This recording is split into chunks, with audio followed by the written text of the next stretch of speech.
तो शुरुआत करेंगे किसान आंदोलन की खबर के साथ। किसान और सरकार के बीच आज होने वाली बातचीत एक दिन के लिए टल गई है। ये बैठक अब कल होगी, लेकिन सुप्रीम कोर्ट की कमेटी आज अपनी पहली बैठक में वो ताना बाना बुनने के लिए तैयार है, जिसमें किसान और सरकार के बीच बात आगे बढ़ सके। हालांकि किसान इस कमेटी के वजूद पर ही सवाल उठा रहे हैं। आज सरकार से बात नहीं करेंगे किसान नेता, ये तय किया गया है। सरकार किसान में 10वें दौर की बात अब कल की जाएगी। कल का वक्त तय किया गया है। आज कोई भी बातचीत नहीं होगी। ये निर्णय किसान संगठनों ने लिया है। कृषि कानून पर सुप्रीम कोर्ट कमेटी की पहली बैठक आज होनी है।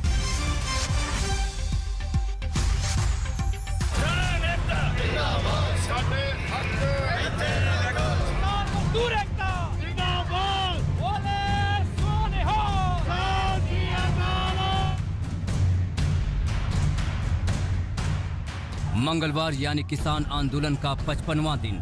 आज का दिन आंदोलन के लिए बहुत अहम है और इस अहमियत के 3 बड़े पहलू हैं। बड़ी खबर नंबर 1, सुप्रीम कोर्ट द्वारा गठित कमेटी की पहली मीटिंग होगी। बड़ी खबर नंबर 2, 26 जनवरी को ट्रैक्टर परेड पर किसानों का प्लान तैयार। बड़ी खबर नंबर 3, किसानों और सरकार के बीच 10वें राउंड की मीटिंग टली। ये बैठक अब बुधवार को होगी।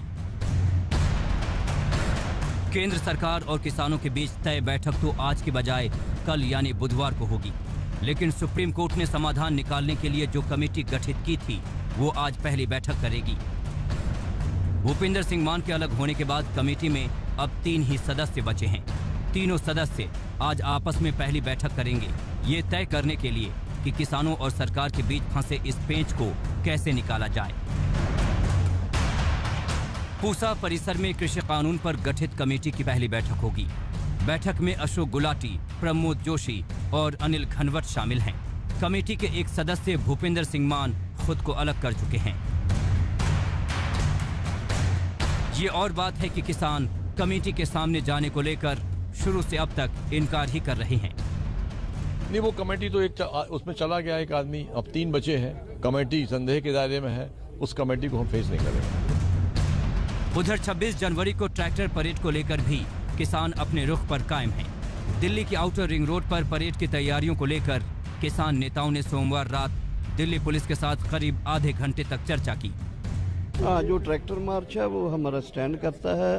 उसके लिए जैसे हमने कल भी प्रेस कॉन्फ्रेंस में कहा कि वो चलेगा, उसमें रिंग रोड का हमने डिमांड किया है और उसमें सरकार सुप्रीम कोर्ट आगे कैसे बिहेव करते हैं उससे पता चल जाएगा। हम रिंग रोड पर रहेंगे, जो आउटर रिंग रोड है उस पर हम रहेंगे।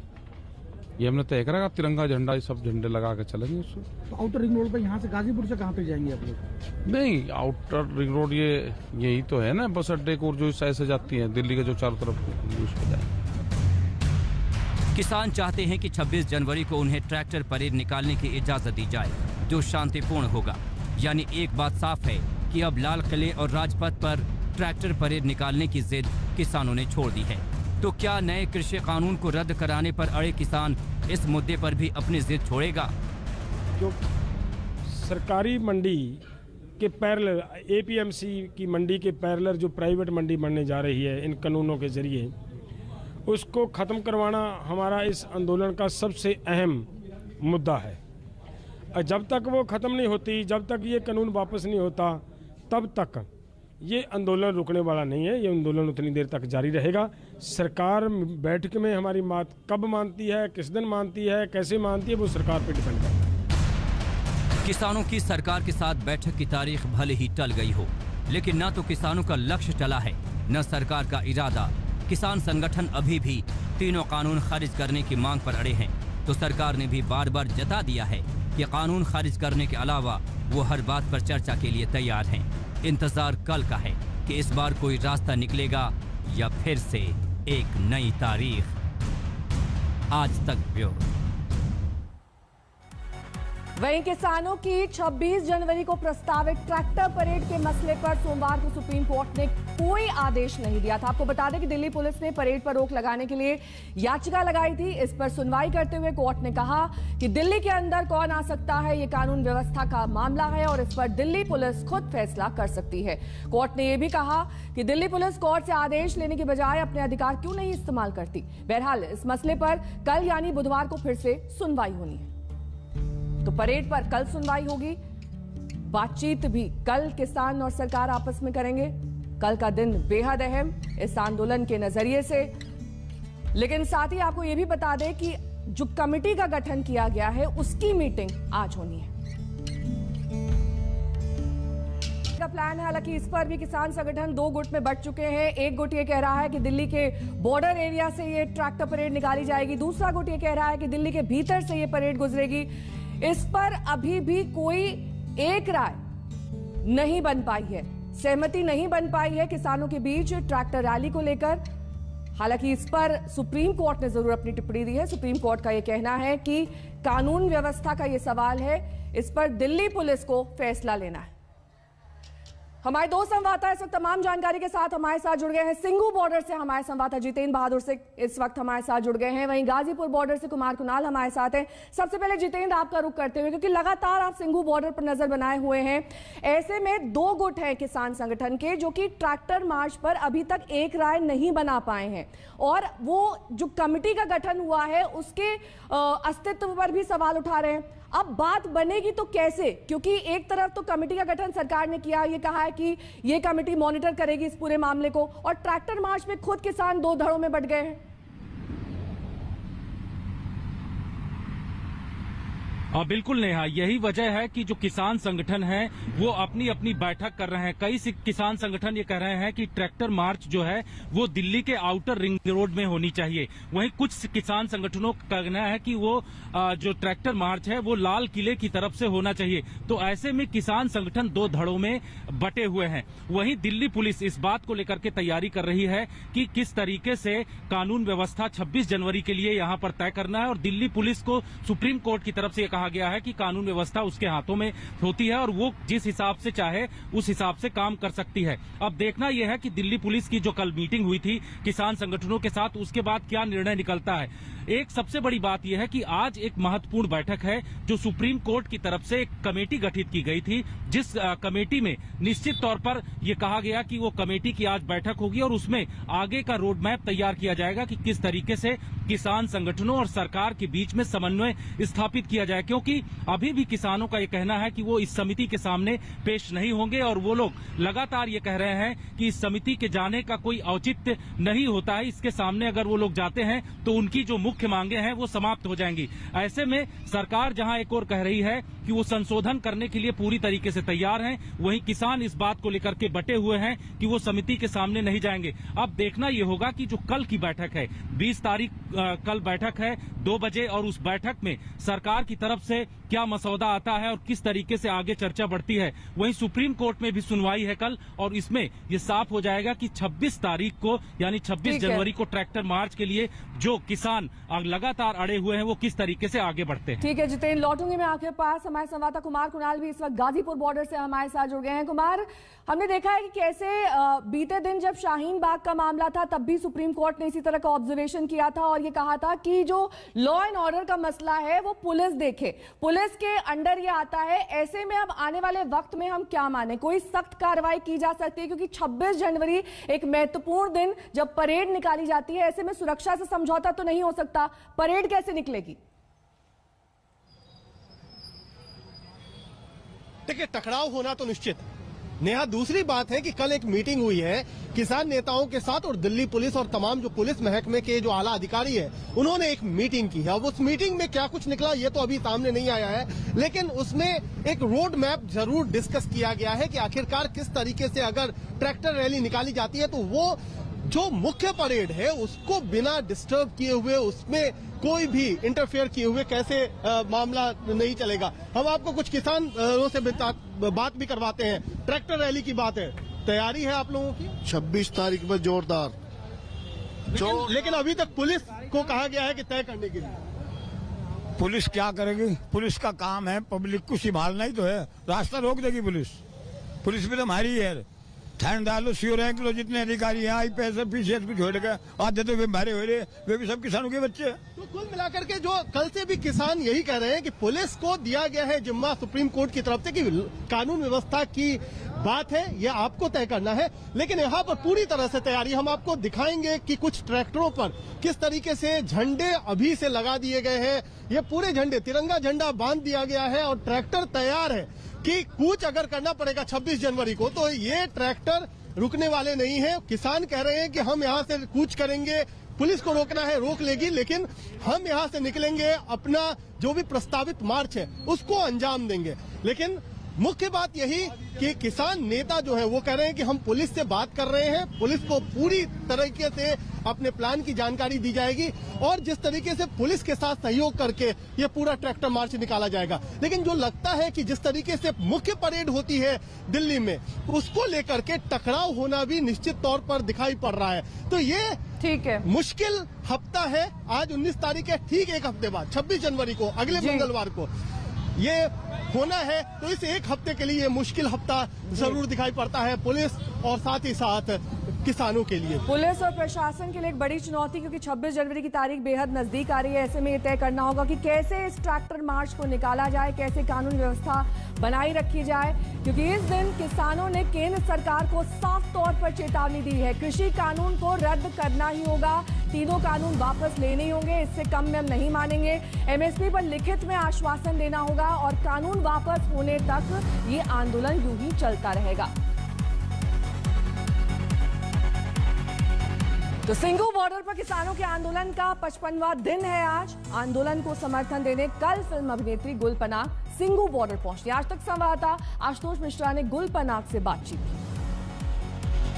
गुल पनाग, किसान जो है खेती में भी हिस्सा बटाती हैं और आज यहाँ पर बुला के उन महिलाओं को ये दिया कि आप मंच भी संभालिए, आंदोलन को फ्रंट से लीड कीजिए, आप भी आज इसका हिस्सा बनी हैं। कैसा था अनुभव आपके लिए?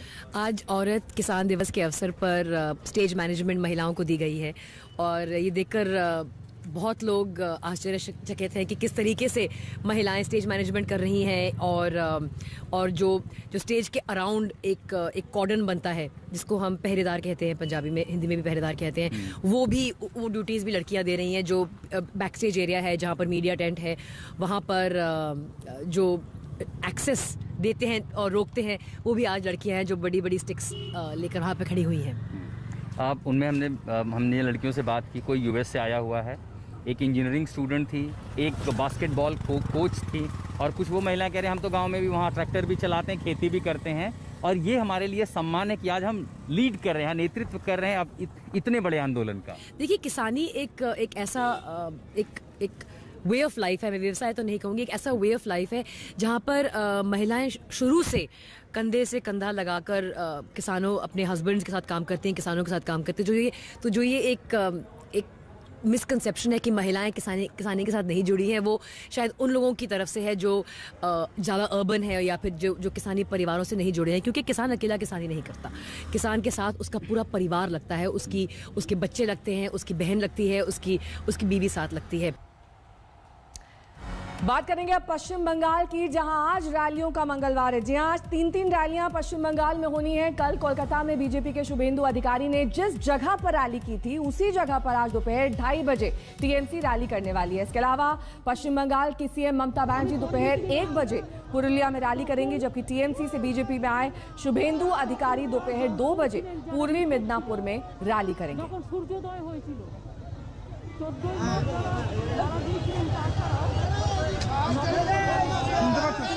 और इससे पहले कल ममता बनर्जी ने शुभेंदु अधिकारी के गढ़ नंदीग्राम में रैली की। वहां उन्होंने नंदीग्राम से चुनाव लड़ने का ऐलान तो कर दिया, लेकिन इसके साथ ही दक्षिण बंगाल का दुर्ग बचाने के लिए नंदीग्राम की धरती से ममता बनर्जी ने करो या मरो का सियासी बिगुल फूंक दिया। नंदीग्राम दिखे डाक, नंदीग्राम दिखे डाक, 2007 में लेफ्ट को उखाड़ फेंकने की शपथ जिस नंदीग्राम से खाई थी, उसी नंदीग्राम से ममता बनर्जी ने 2021 में मास्टर स्ट्रोक चलते हुए बीजेपी के गेम प्लान को सबसे बड़ी चुनौती दे डाली। नंदीग्राम के उस नायक के घर में घुसकर ममता ने सीधे ललकारा, जो बागी हो गया। खुद की साख को दांव पर लगाते हुए ऐलान कर दिया कि 2021 में नंदीग्राम से चुनाव लड़ेंगी और जीतेंगी। আমি বারবার আসবো, নন্দীগ্রাম আমার হচ্ছে একটা লাকি জায়গা। এই সুপিয়ান বসো, নন্দীগ্রাম হচ্ছে আমার কাছে একটা লাকি জায়গা। কেন বলুন তো? नंदीग्राम विधानसभा से चुनाव लड़कर ममता ठीक वैसा ही सियासी संदेश देंगी जैसा नरेंद्र मोदी ने वाराणसी से चुनाव लड़कर दिया।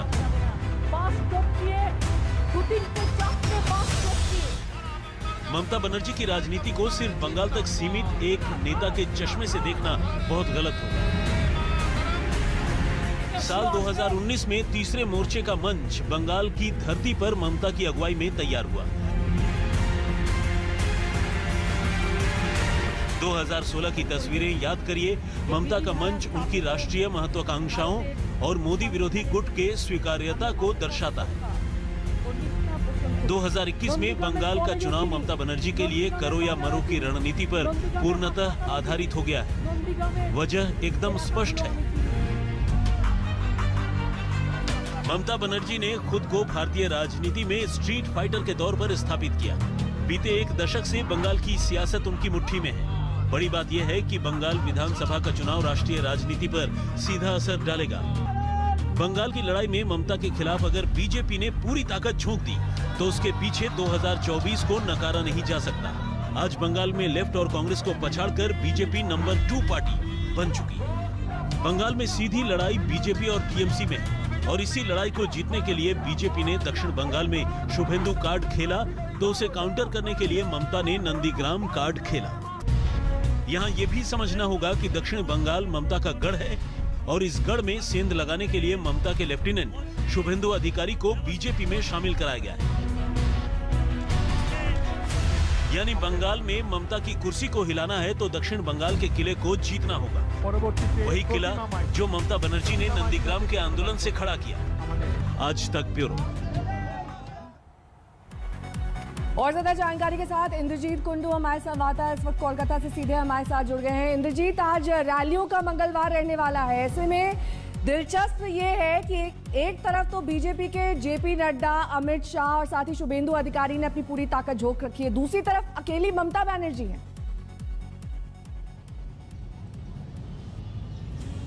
जी हाँ, बिल्कुल। ममता बनर्जी बिल्कुल फ्रंट फुट पे आके बीजेपी का जो चुनौती है उसका सामना करने के लिए तैयार दिख रही हैं इस वक्त। और यही कारण है कि कल जब वो नंदीग्राम में थी उन्होंने ये ऐलान कर दिया कि इस बार सिर्फ भवानीपुर से नहीं बल्कि वो नंदीग्राम से लड़ेंगी और ये चुनौती वो एक्सेप्ट करती है। तो एक बहुत ही दिलचस्प फाइट होने वाला है बीजेपी और तृणमूल के बीच में। एक बाइपोलर कॉन्टेस्ट जिसे कहते हैं वो हमको देखने को मिल रहा है। और जैसे आपने कहा कि जेपी नड्डा हो, अमित शाह हो और कुछ दिनों के बाद प्रधानमंत्री नरेंद्र मोदी खुद पश्चिम बंगाल के दौरे पर रहेंगे और चुनावी जो प्रक्रिया है, कैंपेन है, उसमें शामिल होंगे। लेकिन तृणमूल को ये साफ कर दिया है तृणमूल ने। तृणमूल का सबसे बड़ा ट्रम्प कार्ड और सबसे बड़ा चेहरा है ममता बनर्जी, क्योंकि अभी तक बीजेपी ने ये रुख साफ नहीं किया है कि पश्चिम बंगाल में बीजेपी का चेहरा कौन होने वाला है। क्या वो दिलीप घोष होंगे, बाबुल सुप्रियो होंगे या कोई दूसरा और होगा। सिर्फ इतना कह चुके हैं अमित शाह के बंगाल के धरती पुत्र ही पश्चिम बंगाल में बीजेपी का चीफ मिनिस्टर बनेंगे। तो तृणमूल को लगता है कि अगर ममता बनर्जी को आगे रख के, सामने रख के ये लड़ाई के मंच में अगर वो उतरेंगे तो उनको काफी फायदा मिल सकता है। और यही कारण है कि जिस तरह से शुभेंदु अधिकारी को प्रोजेक्ट किया जा रहा था बीजेपी की ओर से, उस अस्त्र को किसी ना किसी तरह से इनफेक्टिव बनाने की कोशिश तृणमूल की तरफ से हो रही है। और यही कारण है कि ममता बनर्जी ने अभी ऐलान कर दिया है कि वो खुद लड़ेंगी नंदीग्राम से। ठीक है, बहुत बहुत शुक्रिया इंद्रजीत इस तमाम जानकारी के लिए आपका। इंद्रजीत कुंडू हमारे संवाददाता जानकारी देते कि किस तरीके से अब बंगाल की लड़ाई बेहद दिलचस्प है और वहां पर अब सबने अपनी पूरी ताकत झोंक रखी है। फिलहाल रुकना होगा एक छोटी सी ब्रेक के लिए, फौरन होंगे हाजिर। बने रहिए हमारे साथ, देखते रहिए आज तक।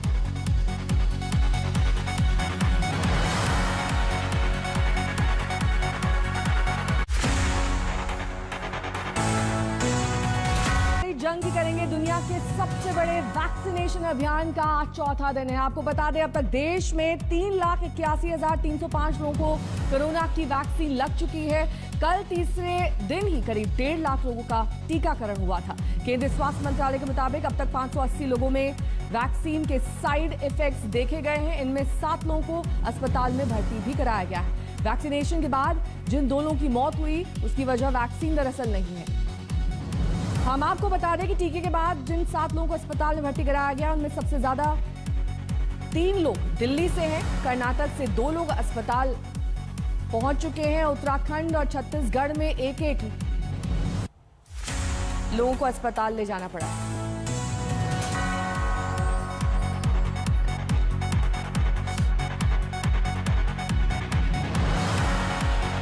और इसी के साथ फिलहाल यहां रुके एक छोटे से ब्रेक के लिए। फौरन होंगे हाजिर कुछ और खबरों के साथ। देखते रहिए आज तक।